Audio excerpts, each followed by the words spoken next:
balita, Radyoman Joanna Ricote. RMN Report!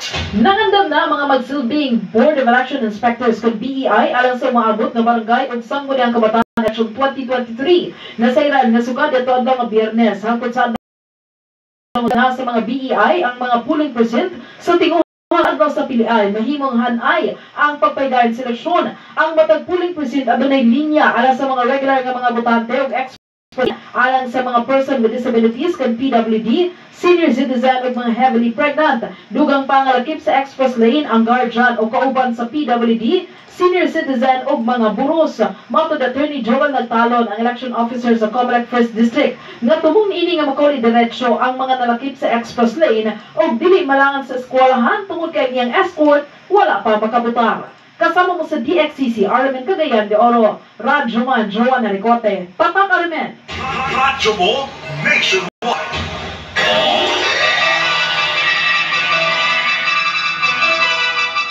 Dugang report mga kasama, atong dawaton sa pikas linya si Idol K. Idol K, kay matod pa mga kasama, Police Regional Office 10, gipasalig ang luwas o patas nga eleksyon. Kasama mo sa balita, Idol K. Buscaino. RMN Report! Gipasalig sa Pro-10 ang luwas o patas nga eleksyon alang sa 2023 barangay sangguniang kabataan. Gibutang ni Pro-10 Acting Regional Staff Police Colonel Martin Gamba nga kontrolado sa kapulisan ang kahimtang o gihimo nila ang tanang lakang alang sa luwas nga BSKE. Full alert status na ang Pro-10 by siya tinig bulan sa Oktubre. Kapiga 7,000 ka PNP personnel, dulang 2,000 ka mga personay sa AFP ug PSG ang gitahasan kung gi-assign sa police centers. Samtang 9,195 ang kinatibukang iyap sa mga personahe. Kasama mo sa DXCC Cagayan de Oro, Idol number 21 kay Buscaino, Tatak RMN. Radyo mo nationwide!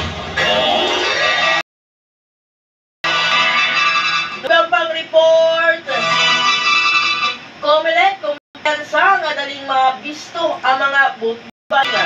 Kasama mo sa balita, Radyoman Aisa Michelias Inuran.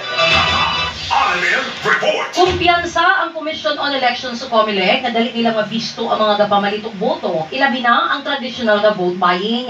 Kini ang pahayag sa Comelec hatod sa sunod-sunod nga investigasyon sa insidente sa vote buying. Dugang pa sa Comelec online platform nga pwedeng gamiton sa vote buying apan adunay pipila nga gabalik sa tradisyonal nga pamaagi sa pagpamalit og boto. Kasama mo sa DXCC RMN Cagayan de Oro, Radyoman ay sa inyo RMN. Radyo mo nationwide! Dugang pang report, duwag ang coastal areas sa Mindanao. Gipataas ang alert tungod sa red tide. Kasama mo sa balita, Radyoman Ila Bacolio.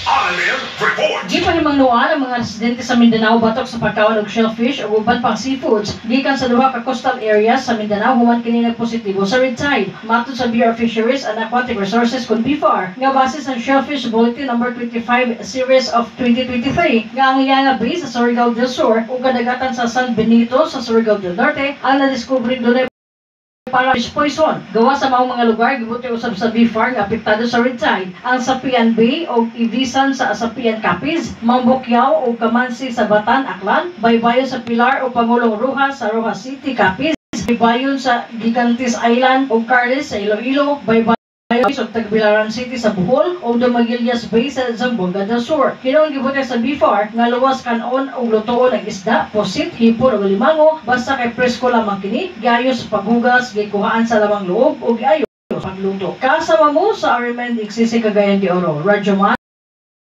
RMN. Radyo mo nationwide!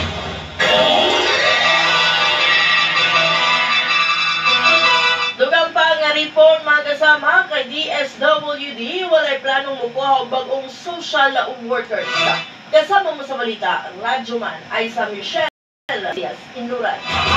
RMN Report! Walay plano kuha karon ng mga bagong social workers ng Department of Social Welfare Development o DSWD. Kini ang pahayag ni DSWD Secretary Rex Gatchalian, matod sa kalihim, mas prioridad karon sa ahensya ang maghatag og job security kaysa mukuha og mga dugang contract ug service workers na Gatchalian nga mabuhat nila mga mandatong gihatag kanila sa balaod, luyo sa kasamtangang ihap sa ilang mga social workers. Kasama mo sa DXCC, RMN Cagayan de Oro. Radyo Man ay sa Inluran, Tatak, RMN. Radyo